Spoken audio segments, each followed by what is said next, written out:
paid good money to see this movie. When they go out to a theater, they want cold sodas, hot popcorn, and no monsters in the projection booth. Everyone pretend podcasting isn't boring. Turn it off. Turn it off.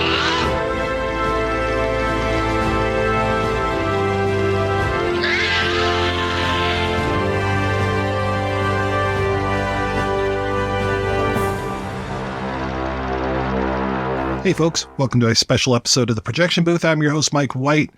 On this episode, I'm talking with Frank Uhle. He is the author of Cinema Ann Arbor, How Campus Rebels Forged a Singular Film Culture. It's a new book from Fifth Avenue Press and University of Michigan Press. I consider this a real page-turner. You'll hear me tell Mr. Uhle later on in the interview that even if I hadn't gone to the University of Michigan, I would have found this fascinating, but as a student of U of M, holy cow, this was such a nostalgia trip for me. I had such a wonderful time reading this book and finding out more about some of the professors that helped really mold my taste in film and what they were up to in the 50s, 60s, 70s, 80s, and beyond. The book is beautiful, informative.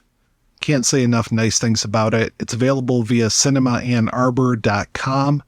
Also check out there for different tours that Frank is going to be going on with the book, different places where it's going to be featured at. Thank you so much for listening, and I hope you enjoy the interview. Frank, you are a projectionist, historian. You do a lot of stuff. How did you get involved in all of the stuff that you do? I started as a college student in art school, and I was always interested in film, so I joined the Film Society, which led to the book eventually. And while I was doing that, art school isn't really a lucrative necessarily proposition, so I ended up getting a job as a projectionist when I graduated.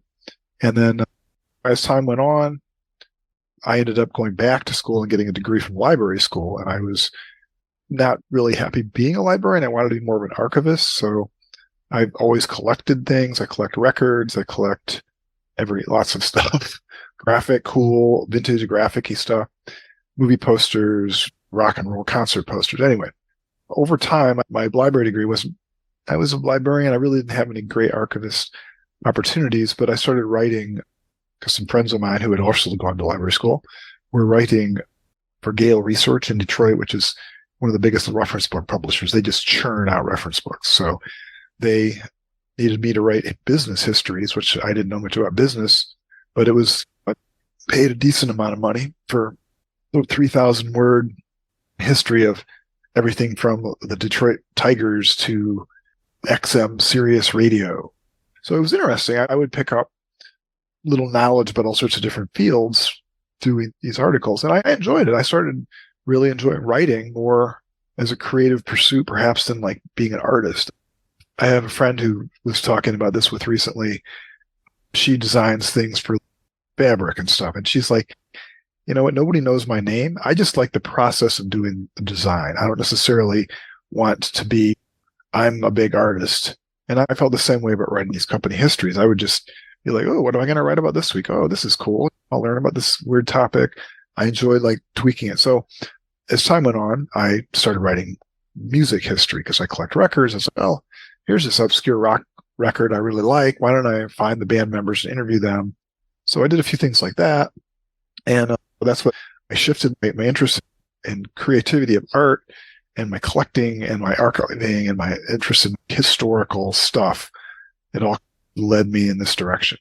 Do I remember correctly? Was there another Uhle that's mentioned in the book? Yes, as a matter of fact, I just was visiting him 20 minutes ago.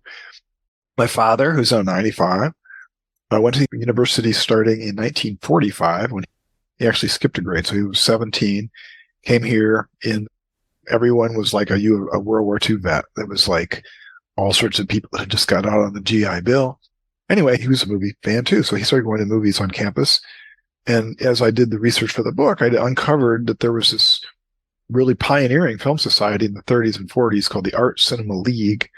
And nobody had ever heard of them. And I asked my dad, I was like, you were on campus in the late 40s. Oh, I used to go see their movies. I'm like, what? So that was quite an awesome connection. So how did Cinema Ann Arbor, the book, come about for you? Again, I've written these sort of history things. I like interviewing people, and I knew some of the stories from being in the film societies that were, I thought, interesting to commemorate this existence of something that had just vanished from campus. There is a film society, quote unquote, but they show like one movie a month, and it's basically, what do you guys want to watch? Instead of just showing it in our dorm basement, why don't we just get a classroom and put it on the screen, and we'll invite some people and eat popcorn? It's not the same thing. It's like we were curating these film societies, so completely forgotten around here. And the university's bicentennial was celebrated in 2017.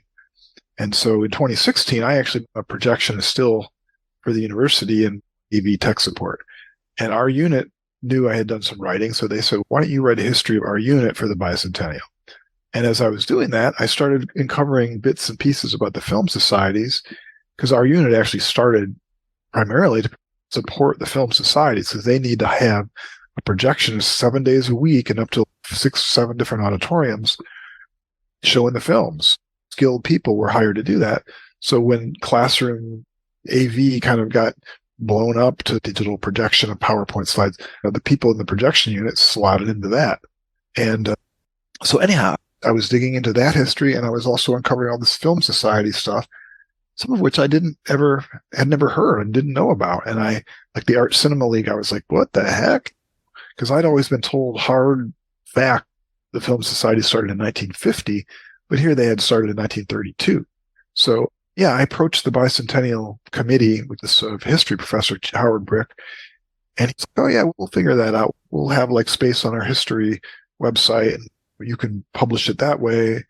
So I thought, well, that'll be fun. So I did some initial research, but gosh, as time went on, I thought, man, I want to do this justice. I don't want to just do a kind of quick hit highlight piece.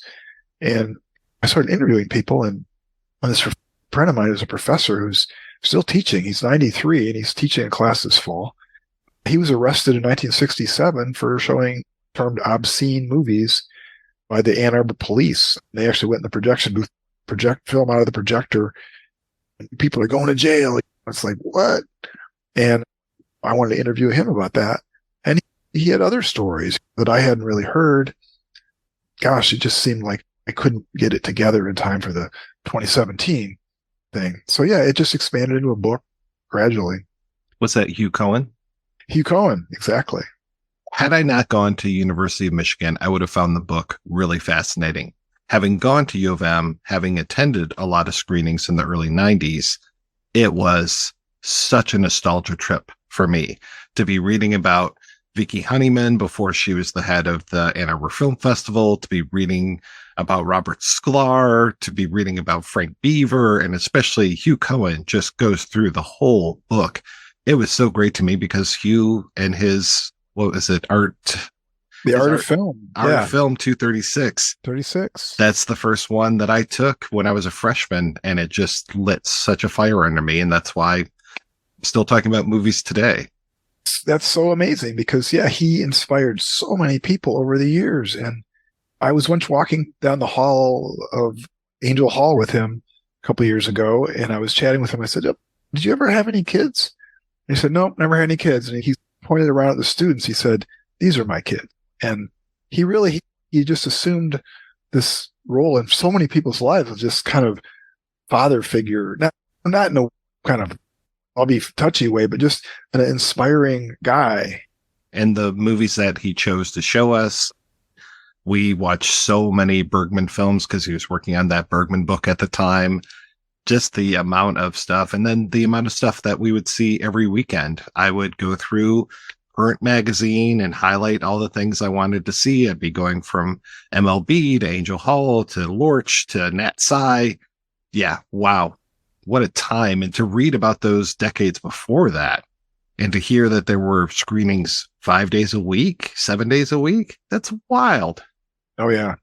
Oh, no, I came in right when it was really at the peak because the home video, cable TV, VCRs, none of that was in place yet. So circa 1978, when I first came to U of M, you had to go to an auditorium, and there were the film culture here was so well developed that there were screenings 7 days a week, almost year round. Even what cracks me up is I think back and I'm like, in the summer, we were still like showing movies 3-4 days a week.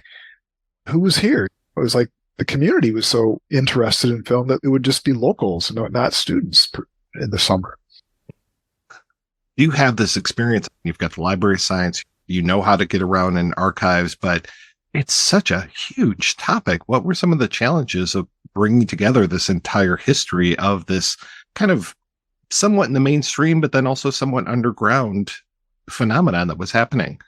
I honestly look back on it was just really pure joy from start to finish. I started, the first person I interviewed was Hugh Cohen, sat in his office for an hour and a half, and he just read me every story. And I was just like, man, this is going to be fun. People would point me to other people. So there were certain people I knew I had to talk to that had clearly been key participants. But the challenges were, in the end, trying to find images. I did a lot of Googling and looking on Facebook to see if a name matched. There would be people who I wasn't even trying to, they weren't on my radar, and someone would say, you should talk to this other guy. And there was a guy named Andrew Logg who was a Cinema Guild member in the late 60s through the mid 70s, and he was also an experimental filmmaker. He has an interesting, easy to find Googling name, so I got a hold of him. And he was a very wonderful man, lives in Montreal. He's a retired philosophy professor. But he was like, you should talk to my friend Rick Ayers. And this name was not on my radar at all. And I was like, I guess so, sure, why not? And Andrew hadn't remembered as precisely some of the details as some of the other people. Some people, it was just like they closed their eyes and like they were there. This was clearly the highlight of their lives, being in a film society. And it was a pretty potent part of anyone's life because it became like the central focus of your college, because you go to class during the day, but at night, or 3, 4, 5 nights a week, you'd be watching movies and you're seeing the same people, and it was very much a second major.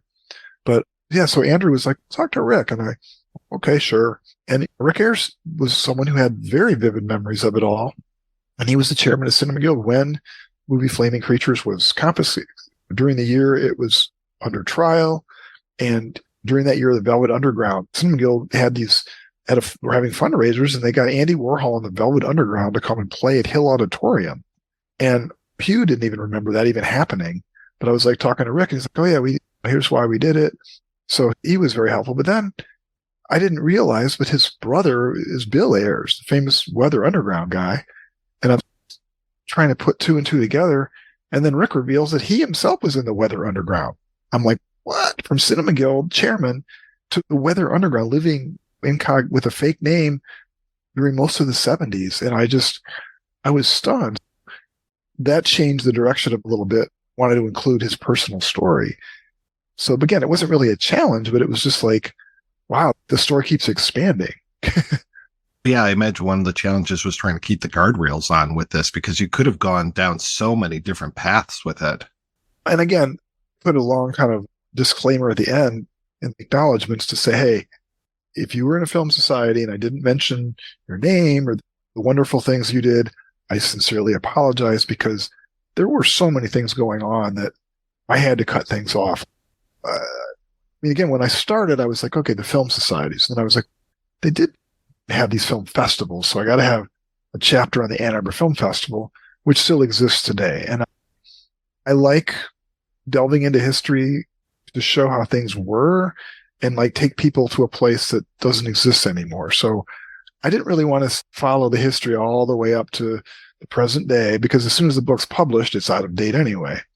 But because the film festival had been co-founded by Cinema Guild and existed as a part of Cinema Guild for 20 years, I thought, well, that's a good place to cut it off. And I have a couple paragraphs saying after it split from Cinema Guild, became a separate entity, it did this and this. There were guardrails that I had to put in like that consciously. You said it was a little bit of a challenge finding images, but the images that are in the book are fantastic. Where did you end up digging those out from? You know, that was the big thrill for me, because I had published things in a magazine called Ugly Things, which is a rock and roll history magazine. And it's laid out. The guy, editor Mike Stacks, has been doing it he just celebrated its 40th anniversary. Images are integrated very well with the content. Unfortunately, he doesn't have the budget to do it on slick paper, so it's a little fuzzy, grainy, black and white pictures. But I really wanted the book to be that way, where you turn a page, you're reading about something, and here's a big picture, super sharp or color. And so from the start, I was looking for images, and there were certain things I knew I had to have, and there were things that nobody could get me, like the Velvet Underground playing at the first Ann Arbor Film Festival in 1966, or the first time they played Ann Arbor. No one had ever published a photo of that. And I knew there had to be some pictures out there. And I was talking to an artist friend, again, another person, Pat Olesko, who was the performance artist who appeared at the film festival, said, "Oh, you should talk to my friend Buster Simpson." Again, a name I didn't recognize. And as I'm talking to him, he mentioned, "So I took pictures of the Velvet Underground." And I was just so stunned. And he had already digitally scanned them from the negatives, and he emailed them to me like an hour later. And they weren't just like a couple of blurry, grainy shots. He was sitting in the front row with a 35 millimeter film camera, and he turns back and takes a picture of the projection booth with Warhol sitting in it.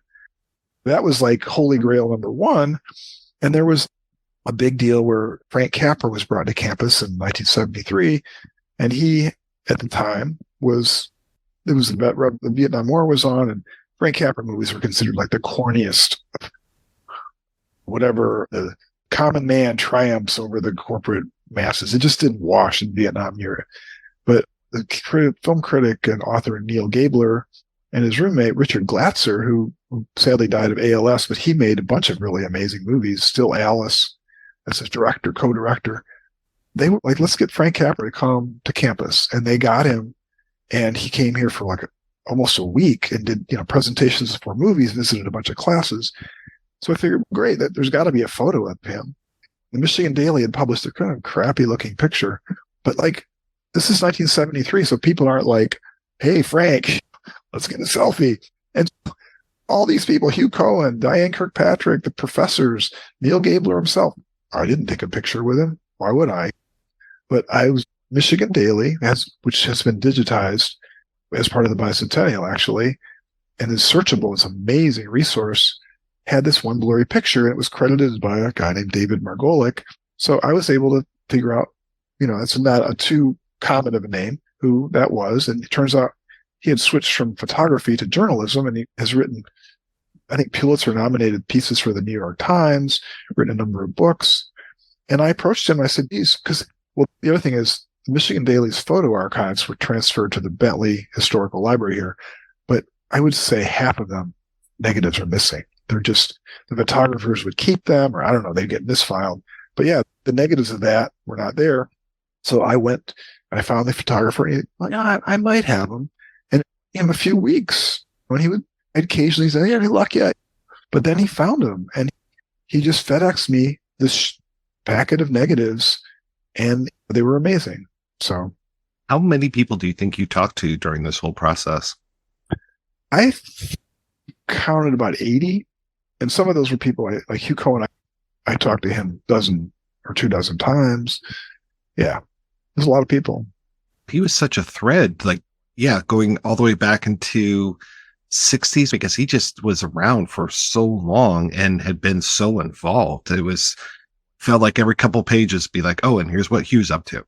Yeah, that was so amazing. And again, he has this very sharp memory. And yeah, he joined Cinema Guild circa 1960, was a judge the very first film festival. They didn't have jurors. Then the second one they did, and it was Hugh, Pauline Kael, and a couple of other locals. And I didn't know that. So that was, again, the interviews were so critical because he told me things that hadn't been written down anywhere. And again, he remembered vividly, and I would try to triangulate. And sure enough, I found another friend of mine had the Cinema Guild papers in his basement. When they shut down, they just hung on to them. And Reed Lenz and this other guy, Lou Goldberg, who saved them, they passed them on to me. And there was this ancient leather-bound ledger, and I was paging through it. And it's item Pauline Kael, $267, plane flight. It's amazing. But yeah, Hugh just copes right through the story. He's arrested in 1967. He starts the film class, one of the basic film class when the film program is started, with help from the film societies that I feature in the book. And then there's a protest where people burst into his classroom to protest the screening of The Birth of a Nation, obviously super racist silent film. And then he's there at the end when Cinema Guild is going under, and he's like basically lying to the U of M and saying, all the films are for my class. And they're like, not actually. Yeah, he was awesome. He still is awesome. Just to see the reprints of some of the old programs, to see what was being shown during different eras. And then, yeah, you mentioned Birth of a Nation, and that had continued controversy. Like it felt like every 20 or 30 years, it would crop up again. Again, that was something I knew nothing about, that all this controversy had happened on campus over the years. Obviously the film is controversial, but yeah, in 1950, they were just starting to teach a few kind of primitive production classes for students on filmmaking. And they were like, let's show The Birth of a Nation. And they didn't realize for some reason that it was incredibly racist. I don't know why. You couldn't see a film until you got a can of film and had a projectionist show it. So people that remembered the film remembered it as a stirring film. And it hadn't shown in Ann Arbor for probably 25 years. And when they bring it here, people that know what the film's about were like outraged. But yeah, that film just kept being controversial. You mentioned some of the holy grails that you were finding, the pictures of the Velvet Underground, Frank Capra. What were some of the other things that really just, you're like, oh, wow, I never thought I was going to run into this? Woman who appears at the film festival still, she was here for the 60th a couple of years ago, Padalesco. There's photos of her around that have been used. That there's local restaurant, Dominic's, wonderful Italian restaurant that has really cheap drinks, and is right next to where Cinema Guild used to be based, like half a block away, and right next to the law schools today. They have some amazing collection of framed film festival memorabilia, old posters going back to the original first years. And there's a little wall of Padalesco photos, but they're stage photos that don't really show what she was doing at these film festival events. And I really wanted actual photos looked like when she was performing at the film festival. And she very kindly, she went back in her files and she had 35 millimeter color slides of her earliest performances that she digitized herself. Actually, she had to do it 3 times because they had fuzz all over because the slides had just been sitting there. But yeah, that was certainly a holy grail. There was one that was really elusive that I couldn't get, and that was 1972 Film Festival. A guy named Bill Finneran, who I interviewed, had done this piece where it was the 10th anniversary of the film festival, so he wanted to do a spectacular piece, and he did public art with vehicles. And he called the Ford Motor Company and said, I want 5 cars. I want 5 brand new cars, and we're going to paint them black, one every day of the film festival. And they were like, okay. And which kind of amazes me to trust some guy that's just, okay, we'll wash it off after we're done. And so sure enough, he gets these cars one at a time painted flat black. And there was a picture in the Michigan Daily that was pretty blurry. And I found that photographer and because the files at the Daily's archives didn't have those photos. And he looked in his own archives and he didn't have them. And Bill Finneran himself, sadly, he had a crisis of artistic competence where he actually destroyed all of his documentation of that piece. So the only photo I could ever find was this really fuzzy one that was in the Michigan Daily, which I reproduced from the printed paper. I really tried to track down anybody who would have taken pictures. And people like the person who ran the festival was a photographer that year, Jay Cassidy's. No, I didn't take any pictures. So one that got away. Does the university itself keep pretty good archives of these things? The Bentley Historical Library is an amazing resource, and it's the official archives of the university. They actually yielded all sorts of cool internal memos that came about when the film societies were going under. But like the Michigan Daily, it's a student-run paper, and photographers would just take their photos with them when they left, or who knows, they got misplaced, or it was like they're doing a daily paper, so they probably had 10 photographers every day out there shooting the football game and the cheerleaders and something on the diag.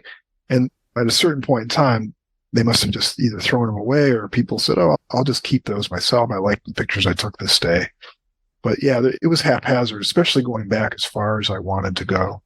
I was really hoping to hear that, oh yeah, the university keeps all of that stuff and it was so easy to find, but no, in fact, I don't want to fault Bentley at all, but I worked as an archivist a little bit.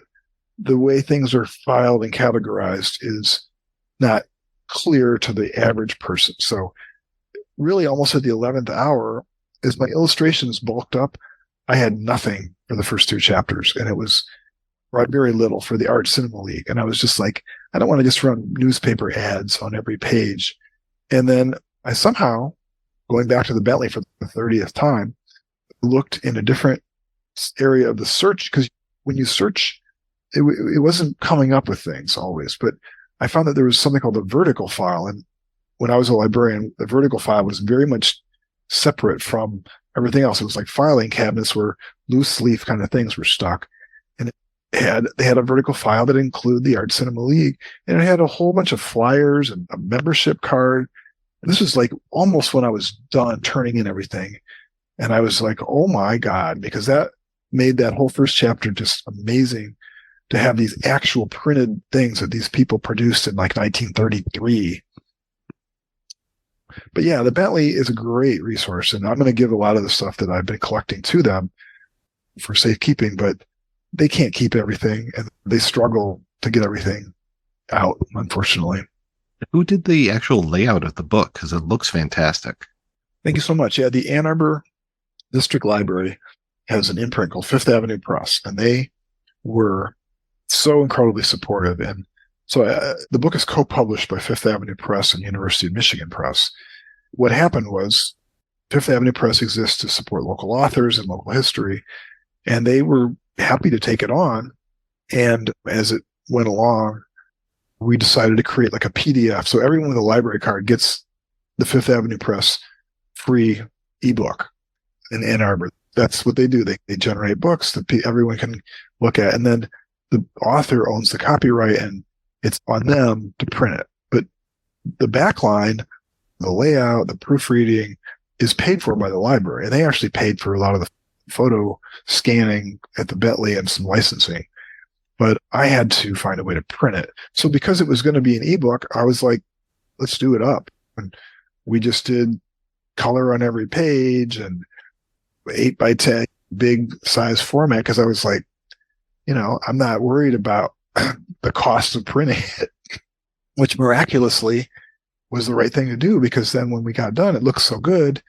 We took it to University of Michigan Press, and Elizabeth Demers took it home for the weekend, color full-size printout, and said, look, we got to do this. And I was just like so amazingly gratified, because that was my dream. And I was going to probably print like 500 copies and put it on my own dime, but without distribution, without any publicity mechanism. You, having worked at the film societies and been a part of the university and all this, were there any things that really surprised you as you were doing your research? There were actually a lot of things that really blew me away. And when I started, I didn't think it was fluffy, but it was like, it was fun being in a film society. And it became this vital part of our lives. And I was thinking about the people who'd gone on, like my old housemate, John Sloss, who's now a producer for Richard Linklater movies, Boyhood, and all sorts of stuff like that. Errol Morris, John Sayles, incredible success in the business. I thought people should know that these people came through Ann Arbor. So that was my goal, was to like celebrate the film societies and the way they added to film culture. But it just more and more became clear to me that how the people that were there before me had been really sticking their nose out at the administration and putting themselves at risk for being arrested and doing things that were cutting edge in a way that I probably wouldn't have had the guts to do. But as a group of people, you get focused on, we're going to do the right thing. And Cinema Guild, when they showed Flaming Creatures, people had already been arrested in New York and convicted of, they were not sent to jail. I think get a suspended sentence. But they were like, we want to show this film because it's the right thing to do, and we're willing to challenge administration and the actual Ann Arbor police, because U of M didn't have its own police force, so the Ann Arbor police would patrol the halls for the classrooms. Or think you're showing a dirty movie, the U of M police can be a little more mellow. The Ann Arbor City Police, which was in a conservative town, I don't think so. But yeah, surprise was that it was just like, these people were really pushing the edge, man. And that's ultimately, that's the subtitle of the book, is how campus rebels forged a singular film culture, because they were so many people that were willing to bring the latest, greatest movies to Ann Arbor, even if someone thought they were obscene somewhere, or if people were going to protest. They didn't chicken out. And I went to Kalamazoo College for a year and did a film series, but I'm not sure, but I think it was just put on by like the Committee of Student Life or something. They weren't trying to pick anything that was going to ruffle anybody's feathers. But here, the Student Film Societies drew in these kind of people, like this guy, Ed Weber, who was a longtime Cinema Guild member.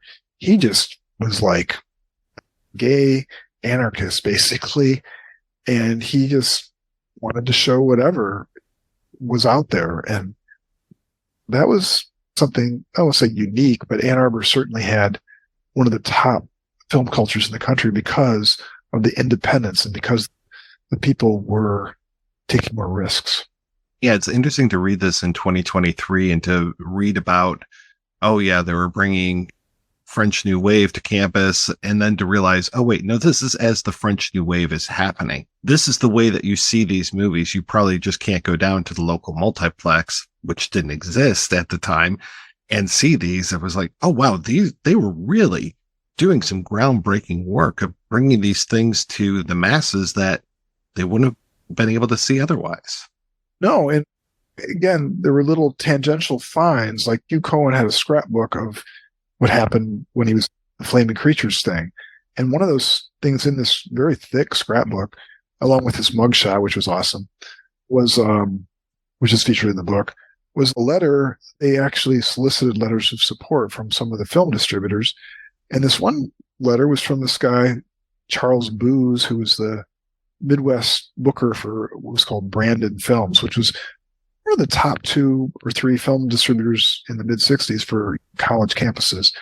And he wrote this letter and he said, yeah, we think that Cinema Guild is probably the finest film society in the nation. And I think he said, with the possible exception of the Museum of Modern Art in New York.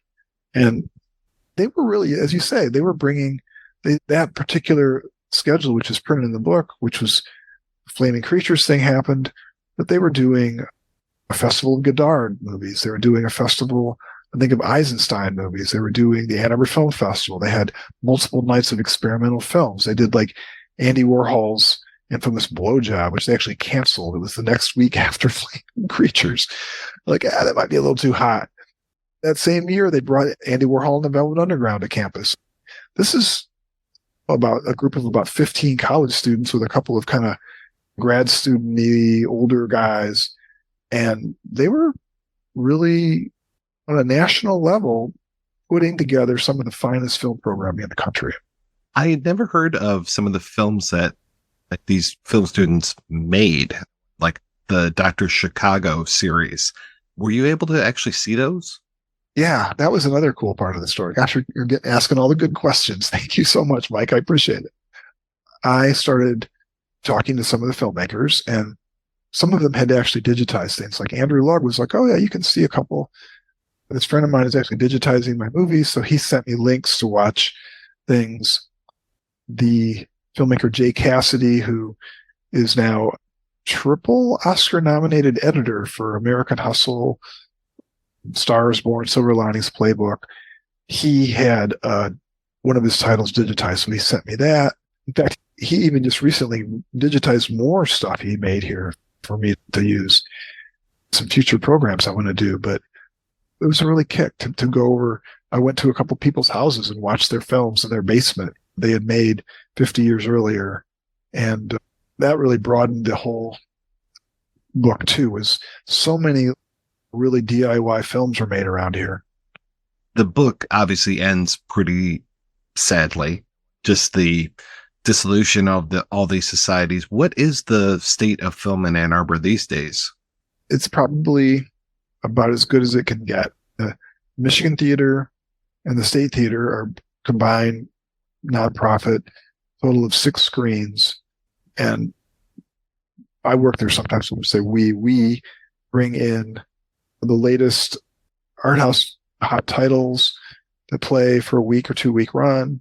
We have special screenings, one-off things where we get a director bringing their film on around the country and comes and shows it. The university sponsors several language series. So there's a Polish film festival, Korean film festival, Japanese, Chinese. So, every semester of the school year, there's usually one of those or the other, which screens at the Michigan Theater and the State Theater. Now, on campus per se, there's very little. Campus auditoriums at night used to be, again, up to 7 nights a week, as we talked about, with lines out the door of people wanting to spend $2 to see a new Truffaut film or a Bogart film that you couldn't see on TV in those days. And that's just gone. The Michigan Theater and the State Theater keep up their end pretty good. We don't show as much stuff on film, but there's the Ann Arbor Film Festival, of course, which continues to this day and is just a gem. I can't say enough good about the festival, and Leslie Raymond, who runs it now. They really go far beyond. They bring, again, films in competition, but then they also have amazing archival series and guest speakers. Last year we had this guy, Sam Green, who was a U of M alum, and he did this thing which I personally missed. I think it was called 32 Sounds, where everyone in the auditorium had a pair of headphones on, and you're watching a movie, and like weird stereo stuff's going on. It sounded amazing. I showed some of his short films. But yeah, there's definitely some cool film programming in Ann Arbor, but it's not that like daily, every week, movies we're going to see this week. It's like more of a special event where, there's a silent film with a live performance music periodically, but it's not quite the same kind of forefront of the culture. It's more like going to a concert. This month I'll go see this one movie or something. Again, with beyond the current art house hits. Do professors still show films in class, or do they say, this is streaming on Netflix, go watch it? There are currently about 10 classes that screen films at the university in classrooms, in the same rooms we used to watch those movies for the students. They require them to come. Hugh Cohen is doing a class on Western, so I actually am the projection. So I showed Stagecoach last week, and I forget what we're showing next week. But yeah, there's actually a friend of mine who used to be in the Ann Arbor Film Co-op, Bill Hallman, has assembled a collection of 35 millimeter prints. So we show things like Magnificent Ambersons on 35, Apocalypse Now, he's got a print of that. There's a mix, it's mostly DVDs and Blu-rays, but there's a few films that are shown. The students are able to watch things. I think they offer it, come to the screening or watch it on your computer. So it's either or. So what's next for the book and what's next for you? We have been nominated and shortlisted for something called the Alice Award. And that is given out October 24th at the Strand Bookstore in New York. And the 5 shortlist books, of which I'm very proud to say Cinema Ann Arbor will be given a short presentation there. So I'm going to go to New York in October, and who knows, maybe we'll win my first book. So I'm not super expecting to win, but just being on that short list is amazing. It's a pretty Tony award. It's for illustrated books that combine text and images in a meaningful way. So it's a huge honor. But we're going to do an event this fall. There's a university of the theme semester every year, and the theme semester is Arts and Resistance this fall. And I was just awarded a grant to put together a program of some of the films that were made here. I'm going to show an evening of Ann Arbor made experimental films. So we're working on plans for that. But yeah, we're just hoping maybe the fall Christmas shopping season, little alumni will get in the groove and buy some more books. So not having current easily available to me anymore, where's the best place to find out more about that film screening? Because I'd love to see some of these movies. I have a website for the book called cinemaannarbor.com, which has ordering information for the book if you can't find it at your local bookstore. And we have a list of tour information, and that will be under that tour page once we get that scheduled. We had a couple local Ann Arbor, Detroit bookstores things. We went to California. We did a couple this summer, and we'll keep updating that page as more events pop. So do you have anything else on deck? Another 5, 6, 7-year project waiting in the wings? I'm exploring my options and a few pieces on Ann Arbor music history that I might merge together with some other additional content. I just really liked being able to illustrations in the text like that. And I'm looking for something I can do which really immerses you in the story with the images. Frank, thank you so much. This was so great talking with you. I'm glad we were able to do it. Same here, Mike. Gosh, I'm really excited to have people learn more about the book through your podcast, and all good luck to you and your continued wonderful work on the projection booth.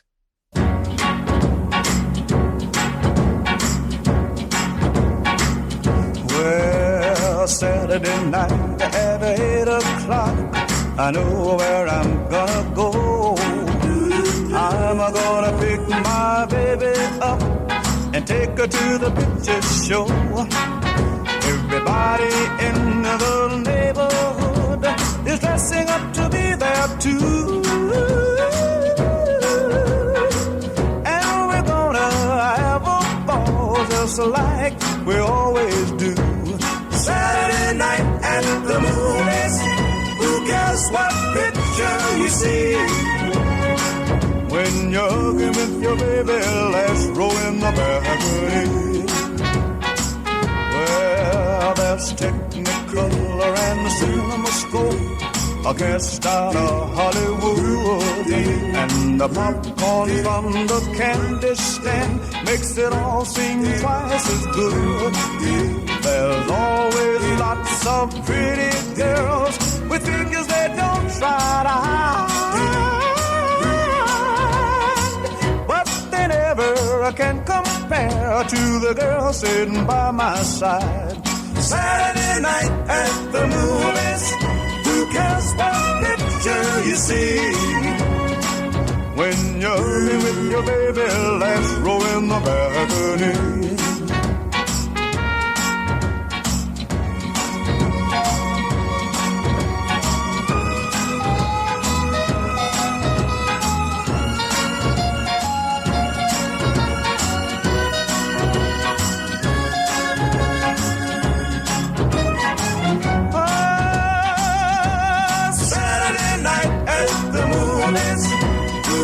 What picture you see? When you're hugging with your baby, let's roll in a balcony. Whoa, Saturday night at the movies, who cares what picture you see? When you're hugging with